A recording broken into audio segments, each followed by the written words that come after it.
Hi, everybody. I'm Karen Hartglass, and I'm here with... Gary Mattei. That's right. Hi, Karen. And it's hard to believe it's time for another It's All About Food. And we are broadcasting from... California. We didn't have that song right. Let's do that again. California, here we come, right back where we started from. Well, you started here. But we met here. That's true. We started together. We started here. That's a very good point. Not far from where we are right now. Exactly. We're staying in a cozy little town called Palo Alto. Palo Alto. Home of so many iconic things happening like Facebook and Google and, so many high-tech companies that are now part of our daily lives. Right, a lot of little startups started in garages in Palo Alto. Palo Alto, oh my gosh. Because Stanford is right here.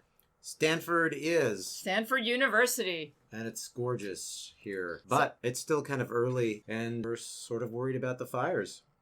Well, the fires usually start around fall, August, yeah. September. Might start earlier these But days. there's talk that it's the second year of a drought, and things are dry. So we may have to pack up the car. And head on out. Hopefully not. Hopefully not for everyone involved. Exactly. Which is everyone. Yeah, everyone. Everyone. And a lot of folks are saying that, these droughts and things of that nature that are happening in our world are because of folks who eat meat. Some people are saying that. Some people have been saying it for decades. Yeah. Some people. You're looking at me. Some people have been saying this for a long time.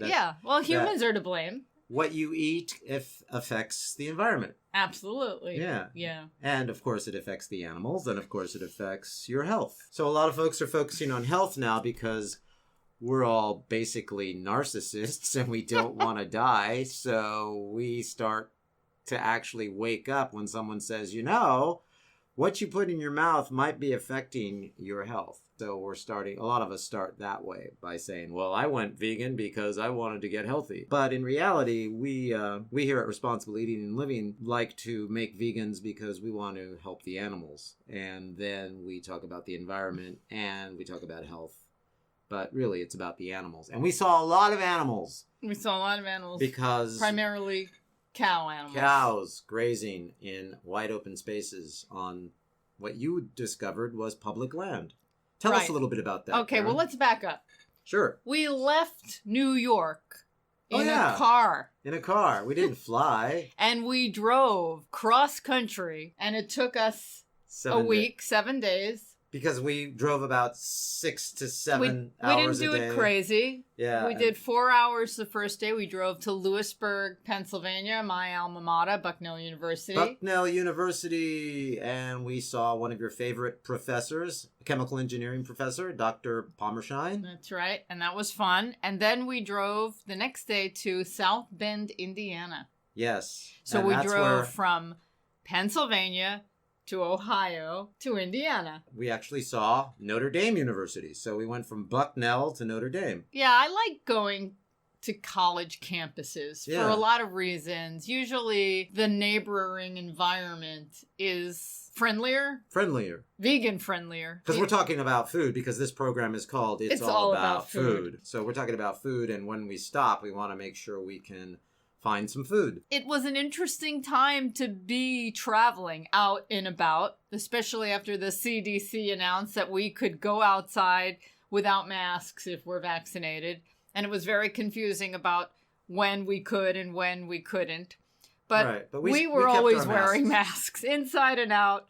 And when we got to the hotel rooms, we had our alcohol wipes and our disinfectant, and we wiped everything down. Even though all of the hotels that we stayed in, the rooms were sealed after housekeeping went in there and disinfected. They made it look like they had gone the extra mile, but there was literally a seal on the door, and you broke the seal when you walked in. And then like I've always said about eating in restaurants, it's always a leap of faith. It's a leap of faith to hope that they've done the job that they're promoting. Yeah, so if you're heading out on the road this summer, we suggest you follow our simple instructions and get some wipes and wipe down your hotel room. It doesn't take long. We brought our own pillows, too. We did bring our own pillows. And some folks I've talked to bring their own blankets. Right. We didn't go that far. No, we brought our own pillows. So we drove from New York to Lewisburg to South Bend, and then we went to Omaha, Nebraska. Then we were in Cheyenne, Wyoming. Right. Salt Lake City, Utah. Reno, Nevada. And then we ended up in Palo Alto, California. We prepared before we left what we wanted to bring along. And of course, I wanted to make sure we had food. And we brought a lot of food. We brought an ice chest. And another thing about being in these hotels is they have ice machines. We would always replenish the ice chest with some ice. And that worked out really well. It did. A lot of the hotels had mini refrigerators, which also helped. And what's interesting to me is that the lower end chains typically had microwaves, whereas the fancier higher end ones did not. But all of the hotels had refrigerators. All except the one in Nebraska. Right. Which was really a lovely hotel. Before we left, I had prepared roasted soy nuts and roasted garbanzo beans. And I probably made too many. I made bags and bags. I cooked the beans. They were delicious. I seasoned them all differently. We have a recipe at responsibleeatingandliving.com for roasted garbanzo beans. And you could just do the same method with soybeans. You can, except the soybeans I didn't cook first. I just soaked them. And then I roasted them. Because they're really soft quickly. Oh, that's interesting. But the garbanzo beans I did cook. I did soak them and then cook them and then roasted them after I seasoned them. But they're really a fun snack. Yeah. And then I was thinking, should we bring some Cliff Bars or some vegan power bars? And you said, why do that when I can make them? And they were fantastic. Tell us how you made those. Right. I wrote them down, the mixes that I made, and I have yet to publish them, so I'll have to do that. But I made these little balls. One I called Pecan Pie Balls. Yeah. That were mostly pecans. They were like truffles. Dates and some seasoning. And then another one was an Almond Joy, which was my favorite, I think. Right. That had cocoa powder in it and almonds and coconut all rolled up together. Really good. And then I made a bar. They were on the soft side, but we left the house, I had put them in the freezer to keep them firm, and then we kept them in the cooler, so they stayed a pretty good texture. But the bars, I wanted to get a little exotic. Yeah, they were really great. So they had apricots and dried apricots, right? Dried apricots. All of the fruit we're talking about is dry. Dry. I think it had sunflower seeds in it, and I seasoned it with cardamom and coriander. Very exotic. But a little ginger, right? A little ginger, yeah. It was Fresh a good ginger. mix. Yeah, they all stayed really well in the ice chest. What I did was I sliced very thinly some potatoes, some sweet potatoes, two kinds of sweet potatoes, purple sweet potatoes and the yellow sweet potatoes. And then I also sliced some Yukon Gold potatoes, and I roasted them like potato chip style in the oven, and they dried out really well. And we brought a big bag of those on the road with us. They were like potato chips, oil-free, salt-free, just potatoes, potato chips. Right, they were really good. And we brought some thin stackers, what I would call a rice cake, but they're even thinner than a rice cake. That's why they're called thin stackers. Right. And the ones we get have not only brown rice like most rice cakes, but they have red rice and quinoa. Yeah, and what we didn't want to do is we didn't want to bring salty, oily snacks. We wanted to keep it clean, and we did. I think we succeeded. We did really well. So we brought peanut butter with us and our own date paste, and we made a lot of baked tofu, and we brought some avocados and some apples. We bought a lot of apples, some oranges, and you even brought a couple of lemons, a couple of New York lemons, right, and limes. Limes. The only thing we didn't have was fresh produce. Now, we could have gone crazy and brought in a bunch of crudité and things of that nature, but we wanted to buy our produce fresh wherever we decided to stop. There was a lot of firsts on this trip for me. Walking into a grocery store, that was a first. Over a year. In over a year, right. Actually, going to a restaurant and eating restaurant food, that was a first. Yeah, so twice on our trip we ordered takeout. Takeout, yeah. We didn't sit in a restaurant, but we ordered takeout. And the first place we ordered takeout was in... It was in South Bend, Indiana. Karen has this wonderful ability to find the most secluded strip mall vegan restaurants. I mean, you think you're in a dry town, and what I mean by dry is no vegan restaurants, and then all of a sudden Karen comes up with locating one in this wild little neighborhood of South Bend, and it was this family-owned vegan restaurant, and it was awesome. And we were able to... Gary, it's 2021, right. And I'm going to share with you the tool that I use to find these little out-of-the-way places. Right. It's called Google Search. Right. And there are some apps even. The Happy Cow website is pretty good. They've been around a really long time.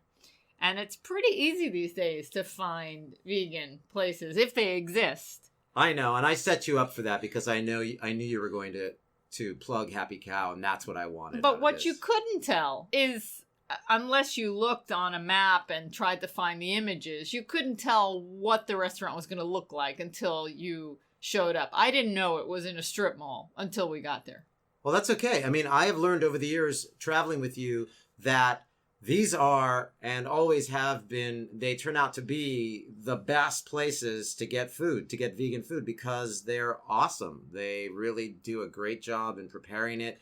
They put a lot of love into it. You can tell that the family is working real hard to make ends meet, especially now during COVID. They're complying with all of the mask rules. They're doing everything they can. They have hand sanitizer out there for folks to use. Their children are usually working in the restaurant as well. I really enjoy going to them and supporting them. I'd rather support a family operation like that than a big chain. Even though if the big chain is selling vegan, I will support it. I've learned from you not to be a snob, in other words.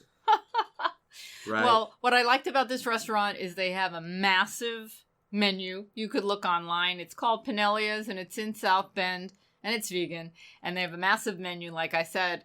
And I ordered this one dish that was pretty clean. It was steamed kale and brown rice. It had a veggie meat. It wasn't over seasoned or salted. It was pretty light, and it was good.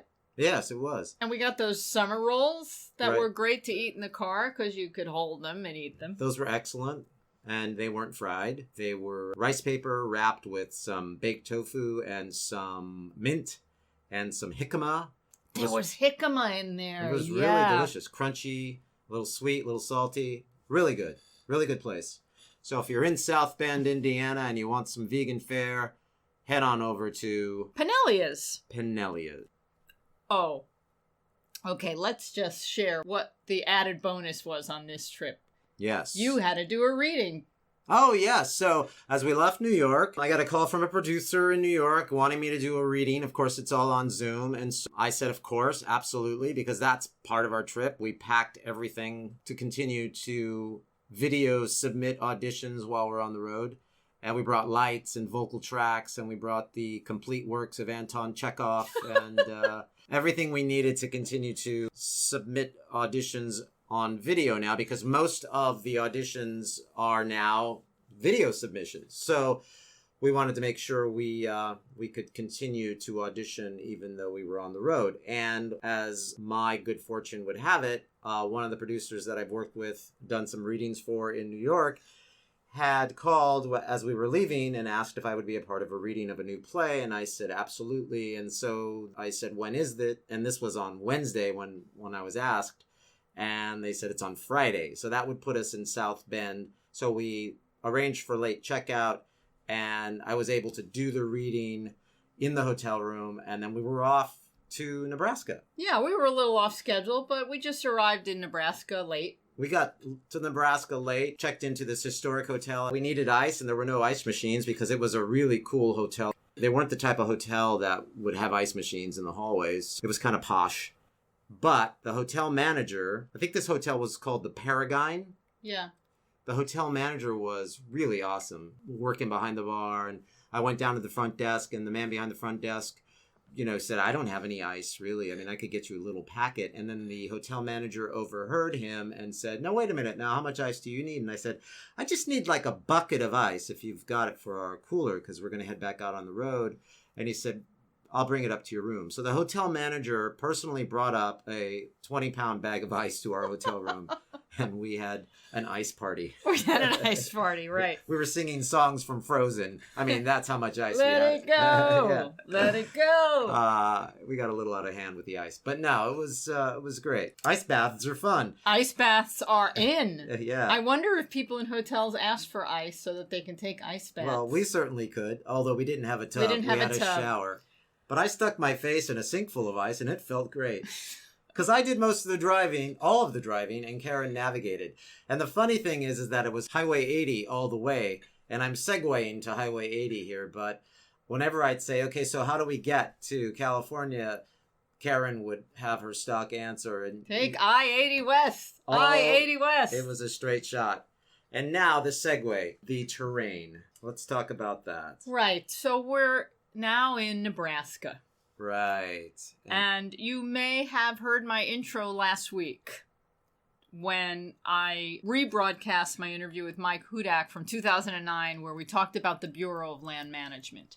Yes. And this was really something, it took me a while to figure out what I was seeing, but miles and miles and miles of cows grazing on land that looked so dry and barren. And at first, we're listening to music, we're having lively conversations, we're snacking on our garbanzo nuts and whatever else. And our balls. We're snacking on our balls and our nuts. What? And then my subconscious talked to my conscious and said, look there, you know what you're seeing. And then I realized all of these cows were grazing on public lands. And public lands, as you may remember from last week's conversation, are typically undesirable properties that are not lush and are difficult to grow on. And I was saying, what are these cows eating? Yeah. First of all, just that statement is so accurate, because when you see this site, when you see a cow in the middle of these barren sagebrush looking land, you think to yourself, this animal does not belong on this land. It looks so out of place. Then we discovered, because you started quickly doing some research, that cows were brought over here from another land, and they are not indigenous to any of these territories. Yeah. The thing that was on these lands were bison. Bison and a whole lot of other species that we've seemed to wipe out to some extent. Yeah. Right. Ironically, your Bucknell University mascot is the bison. Yeah. Yeah. So I just thought I'd throw that in. So miles and miles and miles of cows grazing, and some places not many cows, and in other places more. And then from time to time, there was a feedlot.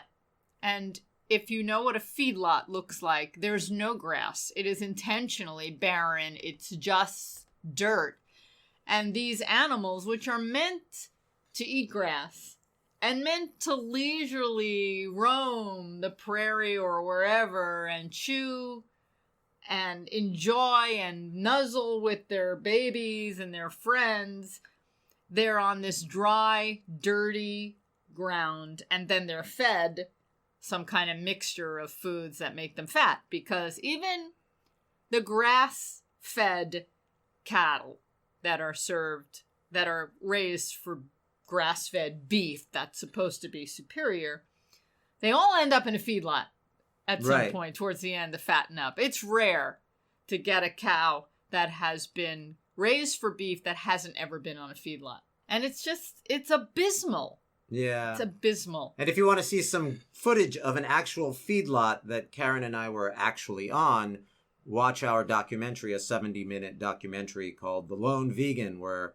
we've talked about this before on this program, but Karen was invited to be on a panel and be the one vegan on a panel talking to 250 cattle producers who probably, for the most part, produced cattle on feedlots, right? Oh, absolutely. And this was for an annual bull sale.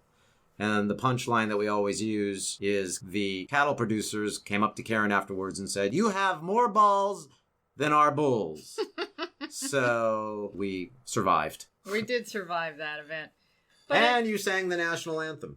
Yeah, that was a good time. But anyway, if you want to see footage of feedlots, that's where you would go to see Karen on a feedlot. But driving across and visually seeing this mile after mile, it's stunning. It sinks in after a while. It's depressing because you're driving along and you want to make the most and the best of everything, but then you keep seeing, well, it's depressing for vegans. All of these animals thrown out there to graze, and then you know eventually what their fate is. They are not allowed to grow old, and they are slaughtered. And what I relearned last week from re-airing the broadcast with Mike Hudak. Yeah, let's get into that. That's really interesting stuff. It's not only is that land used for grazing marginal to begin with, but the cows are making it worse than it is because they're eating up whatever wants to grow. And if they're near some water, if they're near a creek, if they're near something, an area where fish are, they will eat the baby trees, the saplings. Right. So that a few decades later, there are no trees. To give shade to those areas where fish are. And give support to the soil to hold the banks up. Right. And so it's affecting so many things. Not just the cows themselves are affected with this abysmal life that they have, but all life around them. And then, of course, you may know that if you happen to be an animal that isn't a cow, but maybe competing with what's available on the land that the cows are using, well, we just want to get rid of them.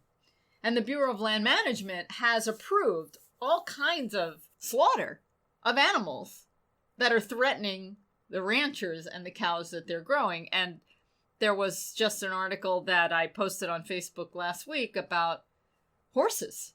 Right. That are going to slaughter because they're in the way.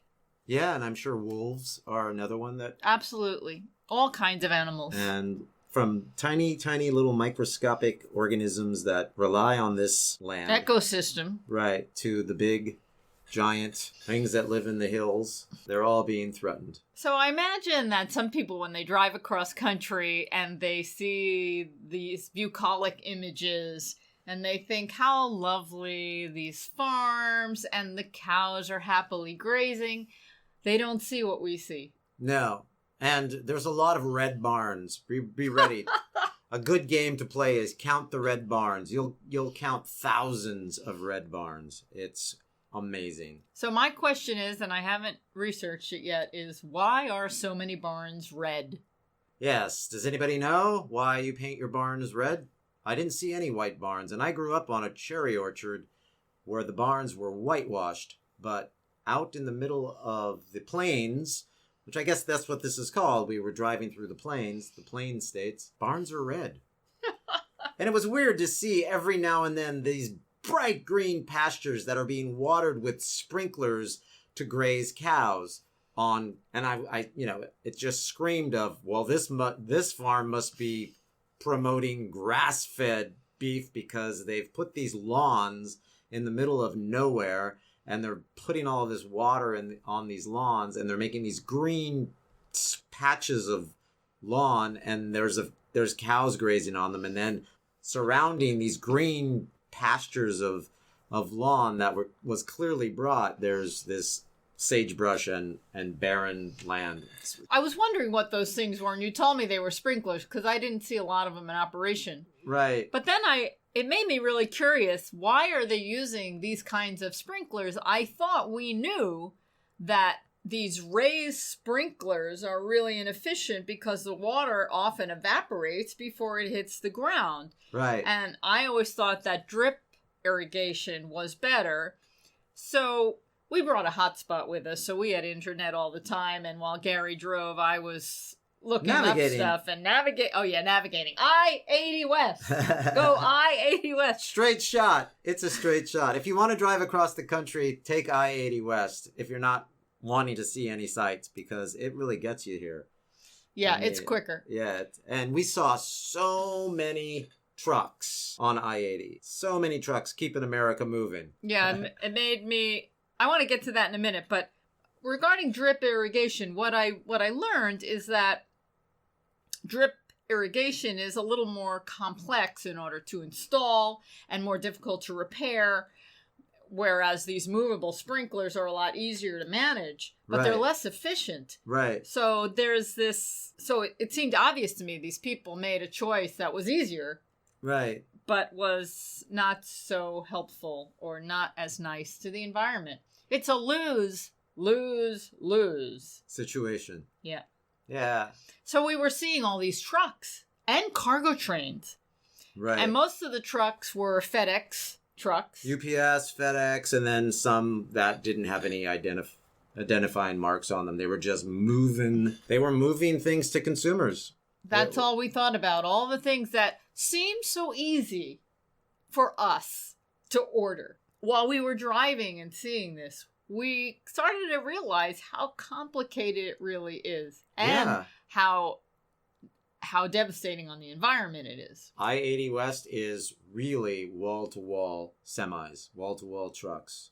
And now they're not just double deckers, or I don't know what the proper term is for long haulers. There's three big cargo van thingies.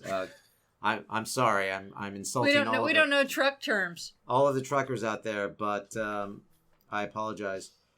And thank you to the truckers who are keeping America moving. So you go on Amazon and you think, okay, I want something. Clickety, clickety, click. They make it so easy and the best price. Click. And then what happens? These people, there are people that are involved. First, they have to make the product, right? And store the product. And then somebody's got to put it on a truck. And somebody's got to drive the truck and get it to you. It is so complicated, and most of those people are so poorly paid. Yes. So you can get your inexpensive little thingy. And they have families, and they travel. Some of them have these huge cabs where they sleep in their cabs. Obviously, most of you know what I'm talking about, but this was an eye-opening experience for me. And my dad was a trucker. He delivered furniture locally. He didn't drive across country, but I grew up with a Teamster for a father, so I always knew about people needing to drive truck to get people their furniture and things of that nature. But driving across country, you think about these folks that are traveling with, some of them with their pets. And it's just so, when you stop to get gas, you see them taking their dogs out for walks and things. And you just realize that these are people who have families, who have lives, who are, out on the road hours and hours and hours to bring us our stuff. So thank you to the truckers out there who are keeping America moving, as the billboards say outside of that one little town. What was it called? Little America. Little America, I think it was. It was like a little restaurant and shop. Yeah, 45-cent soft serve cones. That was the big, 75 cents. 75 cent. There were billboards all along the way. 75-cent ice cream cones at Little America. That was really... So I don't have an answer here, and I don't want to sound like I'm passing judgment. What I'm just saying is, first, we all need to be paying attention and really thinking about where everything comes from. Maybe looking a little more deeply at our surroundings and see what's really happening. Right. And this is not easy to do. You have to be aware that every time you buy something or pick something up, or for me, it's always been to try and connect the dots and see how it got to you. And driving across country is a real eye-opener with respect to that comment that I just made. How it gets to you, it takes a lot of work. It takes a lot of energy. It takes a lot of effort to get the simplest items to what we consider department stores or grocery stores, or now to our front door. And everything is so convenient. And is there a reason for this? Is there a reason why they are making things more and more convenient? Well, convenience sells. Right. Convenience sells, but someone's paying the price. So just like when we make our snacks for the road, that requires effort. And so you could either be crazy like us and go through all of these hours and hours and hours of preparation, or you could just go to the grocery store and buy several bags of chips. And what we did, I think, really not only nourished us in a better way, but it also nourished our souls, because we understood that it takes effort to make these things. And the next time you buy a bag of chips, you realize, wow, this really does require a lot of effort. And then you have to ship the chips. I mean, in New York, we get things from California all the time. Yep. Even fresh produce. When we order our fresh produce from Go Organic, sometimes our strawberries come from San Jose, California. How did they get there? One of those trucks. One of those refrigerated trucks drove across country, probably Highway 80, and brought us some. Absolutely. And now, what are they talking about? They're talking about getting driverless trucks. And Highway 80 is supposedly going to be the route for the driverless trucks. Because it's straight. Right. And easy. And that's sad, because a lot of people will be out of work. Food for thought there. So I think ultimately, in Karen's world, I would like to see people growing their food in their communities, and communities are sharing knowledge and essentials, but keeping it as local as possible, so we don't have all of this back and forth. And then, of course, everybody should be vegan. Right. And then we would have more terrain for wildlife sanctuaries and forests and greenery that would build back the streams and build back the species that are endangered and threatened or gone. Right. One of the fascinating things with the Hudak interview was when he did talk about the cows eating the saplings that were growing trees over parts of streams that were giving shade to the fish. And once those trees are gone, the fish die. So it's really something that you have to really be mindful of when you see these cattle grazing in these areas. They are destroying not only the habitat for the animals that live on the plains, but they're also destroying the habitat for the fish in the streams. Yeah, it was mind-blowing. It was. He talked so much about endangered species that aren't, my word for it would be sexy. Like, we don't really care about these species that are dying off because they're not things that we can relate to and say, oh, well, gee, that's terrible because I like those little fuzzy things, or I like looking at those. I mean, we're talking about species that people don't even hear about, that are just completely gone now. Yeah. Yeah. That aren't even endangered because they're already gone. Yeah. They wouldn't even be put on a list because they're just not. Nobody cares. No one cares about them. And nobody knows about them. So go vegan, for crying out loud. That fixes so much. That's the message. Yeah. We stayed in Cheyenne, Wyoming at UTTrue by Hilton. It was a very practical type of hotel. But the thing that I really liked about it, maybe you've seen this, they had a machine that filtered water that you could use to refill your bottles. And it had a counter on it that was counting how many plastic bottles you saved by refilling your bottle. I love this because, number one, when you're in a hotel, some places make you buy bottled water. They'll leave a couple of bottles in your room and there'll be a little note on it that says these bottles cost such and such. And everybody needs water. And I'm kind of particular. I believe in drinking tap water, but I believe in drinking purified tap water. So this machine that was available for everyone was brilliant. And that's something I want to see everywhere.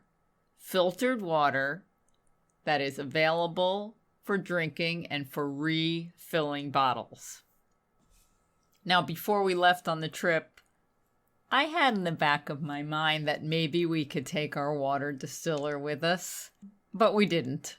But we did bring a lot of containers of water. So we had a good amount of water with us to begin with, but it doesn't last forever. So I was really glad when we came across this system.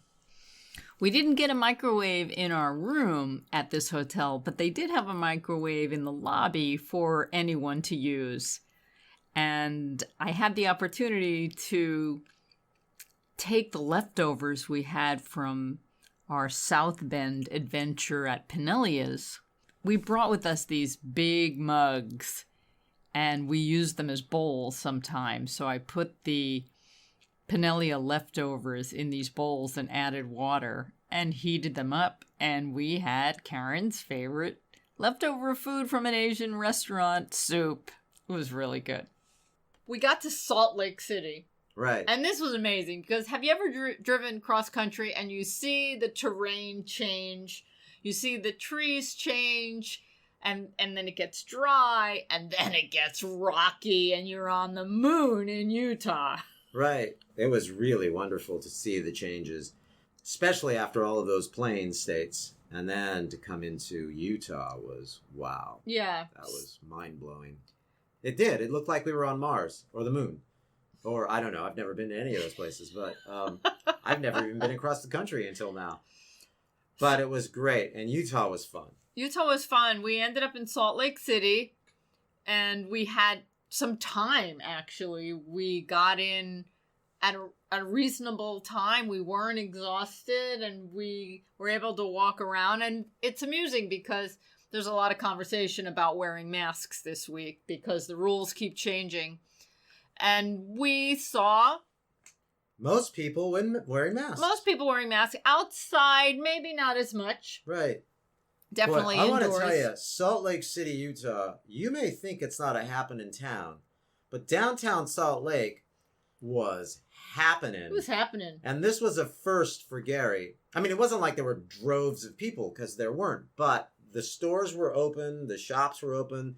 The clubs looked like they were getting ready to open. I mean, I heard some... They were blasting some music. Some really cool DJ-type tunes coming out of a lot of these clubs. People getting ready. And this was a first for Gary because I actually went into a restaurant and picked up some food to go. Tell us about this restaurant. We went to Zest Kitchen in Salt Lake City. They had a really great menu. It was awesome. It was all vegan. And it was extra awesome because we ordered, as we were walking there, we knew it was vegan. And they had a lot of organic. But it was also gluten-free.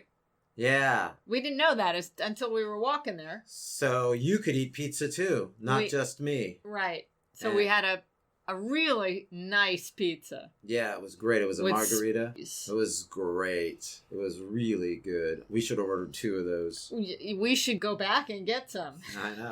On the way back, we have to stop there again. I have a picture of it that we can actually post. It was just there was 1 slice left. It was actually just a margarita pizza, tomato and a little bit of almond cheese. It was really tasty. Yeah. Oh, I got these stuffed mushrooms. Yeah. And everybody knows Gary doesn't eat mushrooms, so they were all for me. Yeah. And I even shared my pizza with you. They came stuffed with like a cashew cheese baked into the mushroom. And then they were sitting in a sauce, a basil red pepper coulis.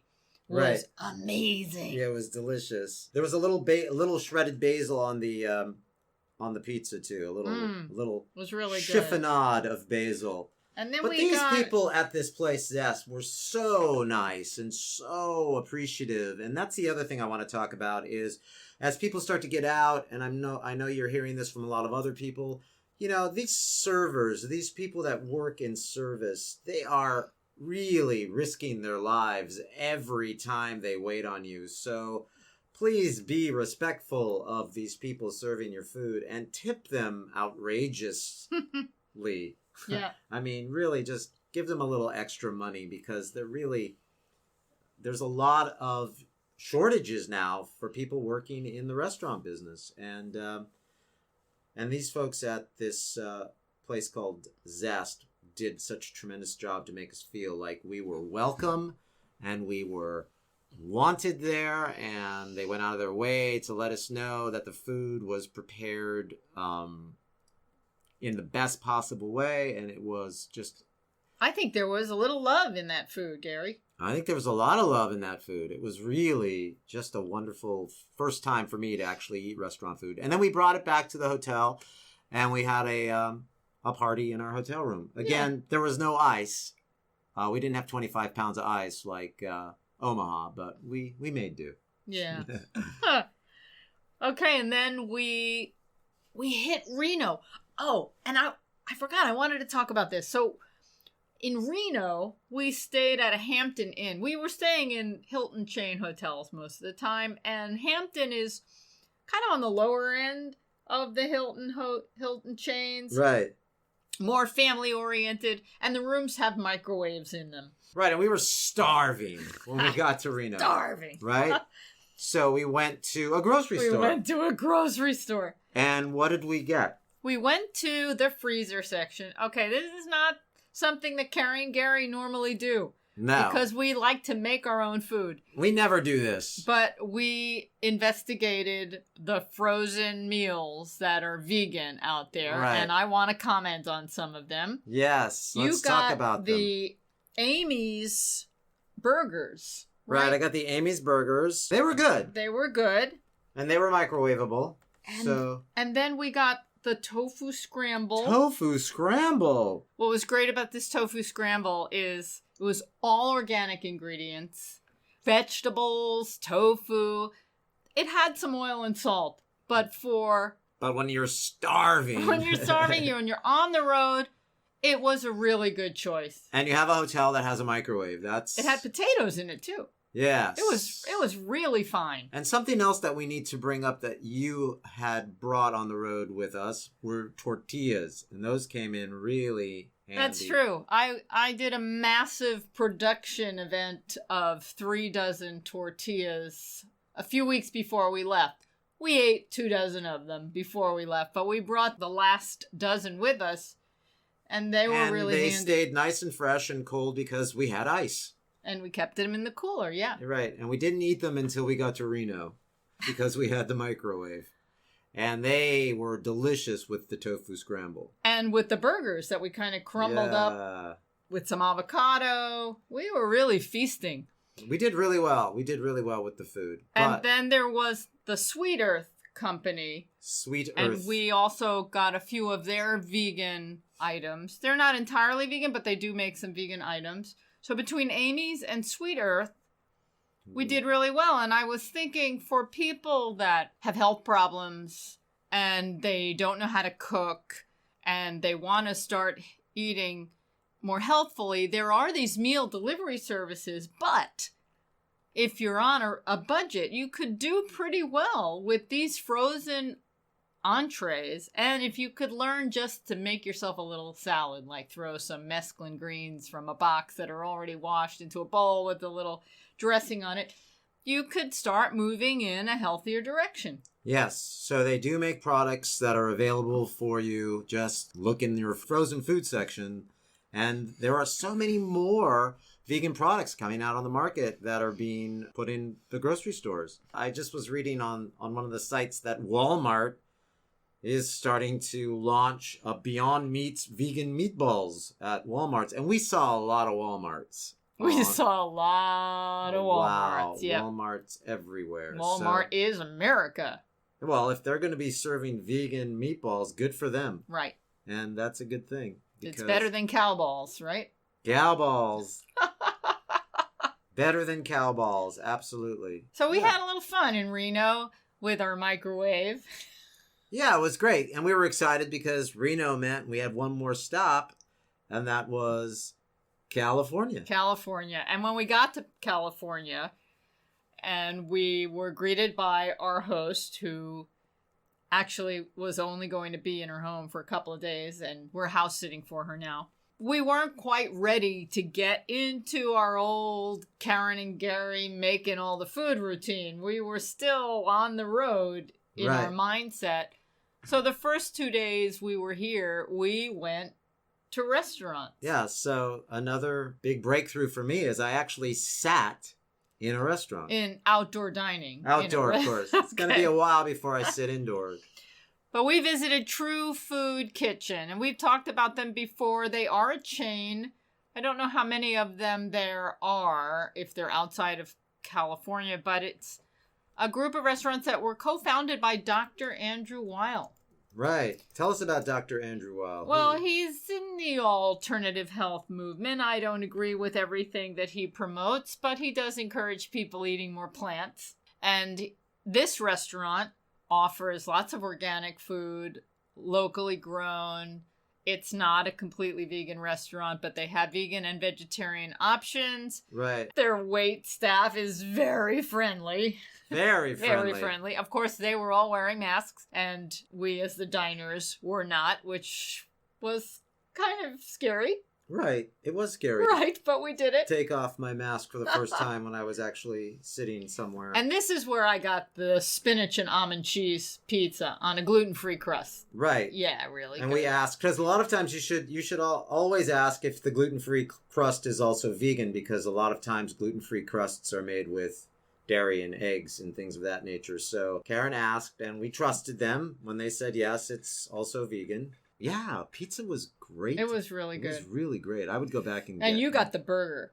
I did. My burger boy got the burger. They make their own burger there. Thank you very much. I like when restaurants make their own food rather than relying on the Beyond Burger or the Impossible Burger. Yeah, and I'm glad those foods are out there, I guess, but I don't want to eat them. Their burger was excellent. It's made with beans, and even they say it had mushrooms in it. It had a portobello mushroom sneaked in there. Yeah, it was really good because they hid the taste very well. It's called the Vegan Double Cheeseburger. It's a house-made patty with portobellos, walnuts, beets, kuzu, lettuce, pickled onions, and a vegan cheddar and a veganese, and it was just... I'm getting hungry, Gary. We might have to go there.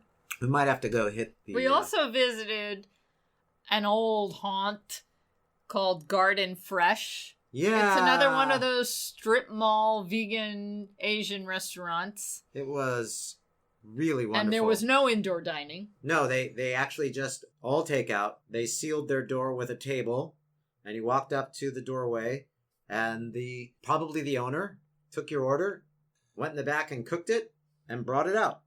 And I got it was a curry dish. It was potatoes and chunks of tofu. I also splurged and got a fried rice that had a bunch of vegetable fried rice with little bits of plant meat in it. Like, I guess it was a ham substitute. We just went nuts. Normally we don't do this at all, but we figured, you know what? One more day, let's party. One more day of salt, oil, and sugar. Yeah, so even the great Karen Hartglass can fall off the wagon, and it's okay. It's okay. I was craving that old-fashioned stir-fry. It was a vegetable chow fun. So it was a rice noodle with shredded cabbage and bean sprouts. It was still pretty clean, even though... For most people. For most people, but for us, it was really just splurging. And we had some leftovers, and you know what I did with them? Yeah, you do this a lot. It's really great. I do this a lot. I make soup. I put all the leftovers together, add a bunch of water, and it's just this wonderful... And you add mushrooms. You soup. Always add mushrooms. Oh, yes, I added fresh shiitake mushrooms. Right. And after that, we cleaned up our act, and we've been eating pretty cleanly. Yeah, we're back. We're back, yeah. We went to a family... My family all lives out here. We went to a family barbecue yesterday with all of my vaccinated family, and I got to meet my great nephew, and I got to see my great niece, and it was great. But we brought a really clean salad. We brought really clean tofu, contributed with that, and it was back to being clean eaters again. We found a 2-pound block of tofu. Yes. Which was really fun to work with. A giant slab of tofu. I'm going to go back and get more of that. They were fun because you could marinate, braise it with different things, and then bake it, and it gets this nice brown coating on the outside, and then you can slice it. It was really a work of art. It was the London broil of tofu. It really was. I roasted some garlic and I smeared it all over the tofu before baking it, or during the baking process. It was delicious. It was just great to be back in society. Yeah, not looking at people on Zoom, but actually looking at real faces.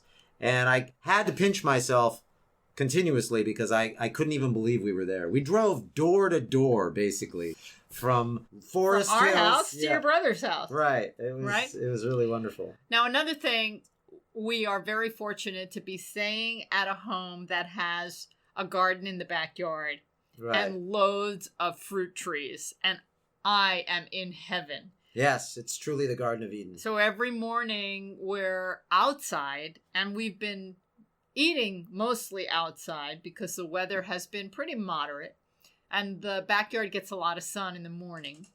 So I go out and I forage, and there's a mulberry tree or a mulberry bush, whatever. All around the mulberry bush, yeah. And there are these lovely little strands of mulberries dropping, and I'm munching on them in the morning. It's truly a Garden of Eden out there. There's a cherry tree, and the cherries are just starting to ripen, so I've been enjoying those. I share some of those with you, Gary.